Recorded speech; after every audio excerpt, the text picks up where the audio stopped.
अहम तरीन खबर का रुख करेंगे जिस पर दुनिया भर की आज नजरें हैं। भारत समेत कई ममालिक इस्लामाबाद की तरफ इसलिए भी देख रहे हैं कि बातचीत तो हो रही है, लेकिन क्या ये बातचीत नतीजे की तरफ लेकर जाएगी या नहीं।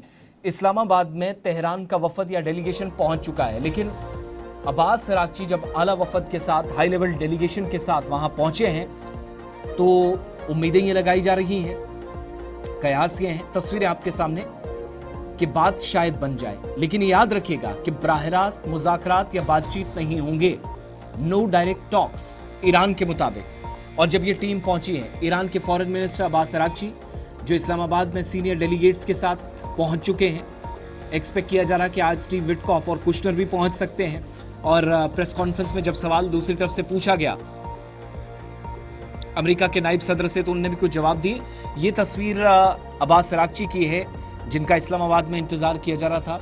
मोहम्मद इसहाक डार डिप्टी चीफ मिनिस्टर, जो डिप्टी प्राइम मिनिस्टर हैं पाकिस्तान के, वो वहां पहुंचे और उनकी क़यादत में जब ये वफद पहुंचा है तो आज बातचीत आगे बढ़नी है। लेकिन याद रखिएगा कि वो क्लियर कर चुके हैं इस्लामाबाद पहुंचने से पहले कि मुज़ाकरात, ये बातचीत का जो दौर है वो अमेरिका के साथ नहीं है, डायरेक्ट टॉक्स नहीं है।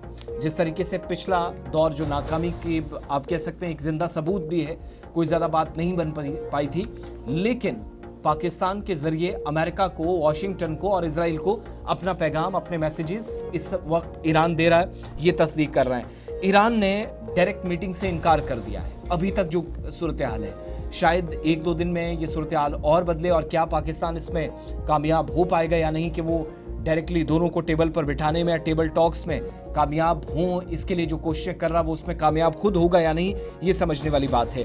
लेकिन दूसरी तरफ अमेरिका की तरफ से जब बातचीत की मुसलसल बातें की जा रही हैं, ट्रंप भी बार बार कह रहे हैं, तो कई लोगों ने खबरदार किया है, इंक्लूडिंग डिफेंस एक्सपर्ट्स, कि ये सूरत हाल एक उस पॉज की तरफ है, उस वक्फे की तरह है जहां अमेरिका को खुद, अगली खबर में ये क्लियर हो जाएगा कि इस पॉज का, इस वक्फे का, जिसको सीज फायर का नाम तो दिया गया, लेकिन कोई ज्यादा बात बनते हुए दिखाई नहीं दी है। अब मौजूदा सूरत हाल के तनाजुर में ये जो हलचल, ये दोनों तरफ से मूवमेंट्स, ये सारा सिलसिला आप देख रहे हैं, लेकिन कहां तक ये लेकर जाएगा ये देखने वाली बात होगी। मगर अभी भी डायरेक्ट बातचीत ना होने का मतलब है कि गैर यकीनी सूरत हाल बरकरार है।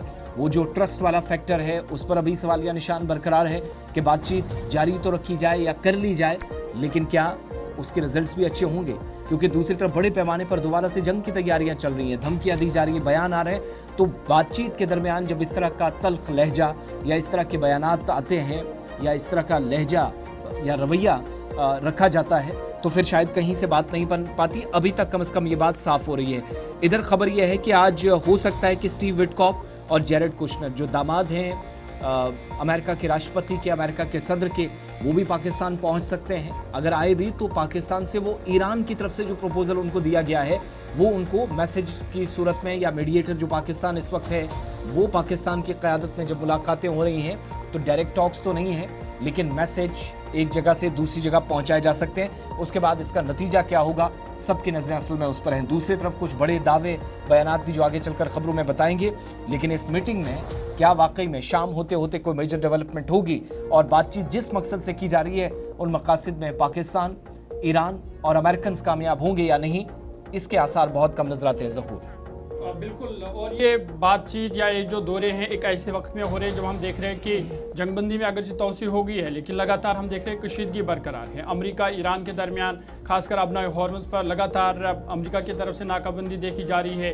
दूसरी तरफ से ईरान का जो IRGC है वो लगातार जो भी वहाँ पर खासकर इजाज़त के बगैर गुजरता है उस पर हमले करता है या उसको अपनी तहवील में लेने का दावा करता है। तो ऐसे में ये दौरा होना एक काफ़ी अहमियत का हामिल है। चलिए इस पर मजीद जरा बात करते हैं। हमारे खास मेहमान colonel retired TP Tyagi sir हमें ज्वाइन कर चुके हैं। Tyagi sir, thank you so much, बहुत बहुत स्वागत, गुड मॉर्निंग प्रोग्राम में समय देने के लिए। सर, ये बातचीत या जिसको टेबल टॉक्स तो कहा जा रहा है, अगरचे डायरेक्ट टॉक्स नहीं है, ये ईरान ने भी साफ कर दिया है। दूसरी तरफ अमेरिका भी चाह रहा है कि बातचीत हो और ज़्यादातर लोगों का ओपिनियन था कि किसी तरीके से बात बन जाए। क्या पॉसिबिलिटीज़ आपको इस्लामाबाद के अंदर होती हुई नजर आ रही हैं तब जब स्ट्रेट ऑफ हॉर्मुज में टकराव जैसी स्थिति बरकरार है? सर, जो इंडिकेशंस हैं वो स्टेटमेंट में नहीं होते, स्टेटमेंट के पीछे छुपे होते हैं। मैं 2-3 उदाहरण आपके सामने देना चाहता हूँ। डोनाल्ड ट्रंप ने ये कहा कि ईरान ने मेरे कहने पे मेरी आवाज आ रही है आपको? जी जी जी सर, कंटिन्यू करें। सर कैन यू, मेरी आवाज आ रही है सर? जी जी जी, आप कंटिन्यू करें सर।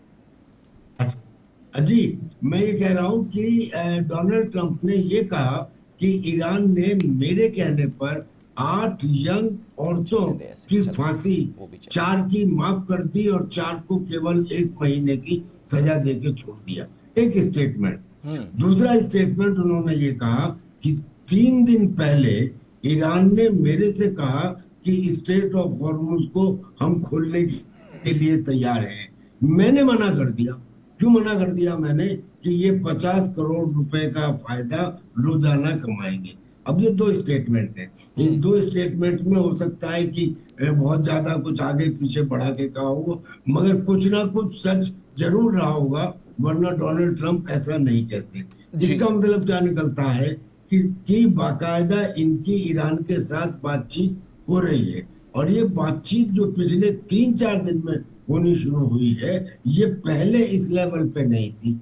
कारण ये कि अगर अमेरिका ग्राउंड ऑपरेशंस करता खार्ग आइलैंड के ऊपर, जिसको बहुत रिस्की बताया जा रहा था, इसलिए कि ईरान का 90% ऑयल उस खार्ग आइलैंड पे ही आता है, और वहां से पाइपों के जरिए आने के बाद फिर वहां से वो स्ट्रेट ऑफ हॉर्मुज जाता है। अब बगैर उसको करे हुए उन्होंने नेवल ब्लॉकेट लगा दिया, यानी कि ईरान का तेल जाना बंद हो गया। अब ईरान की पोजीशन ये थी कि वहां जो प्रोटेस्ट हुए थे वो इसलिए शुरू हुए थे कि वहां का रियाल, लाखों रियाल भी $1 के बराबर नहीं था। बाद में युद्ध हुआ, युद्ध में और हालत खराब हो गई, और अब जो उसका तेल जाता था वो तेल भी रुक गया, तो लिहाजा अब उसकी हालत बहुत ज्यादा खराब है। पिछले कुछ ही दिनों का, पिछले 7-8 दिनों में जो उसके रिएक्शन आने शुरू हुए हैं, वो ऐसे आने शुरू हुए हैं कि जैसे वो मुसीबत में है। अब उनके जो अरागची है, यानी कि जो उनके फॉरेन मिनिस्टर हैं, वो आए कि साहब हम पाकिस्तान जाएंगे, ओमान जाएंगे, रशिया जाएंगे। कुल मिला के फेस सेविंग है कि केवल पाकिस्तान नहीं, 2 कंट्रीज और लगा दी।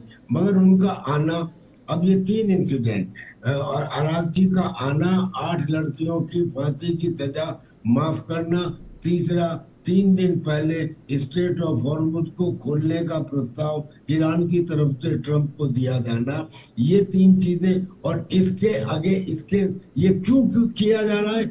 इसलिए कि मिडिल ईस्ट में अमेरिका ने अपने 3 एयरक्राफ्ट कैरियर, जेराल्ड भी है उसमें, बुश भी है उसमें, अब्राहम लिंकन भी है, जिसपे 200 कॉम्बैट फाइटर एयरक्राफ्ट तैनात हैं of different capability and different variety. Under this situation Iran is now ready for a compromise. तो मुझे ऐसा लगता है कि अब एक समझौता होने की उम्मीद है, पीस डील की उम्मीद है, और शायद ईरान अपने यूरेनियम के एनरिचमेंट की जिद को छोड़ देगा।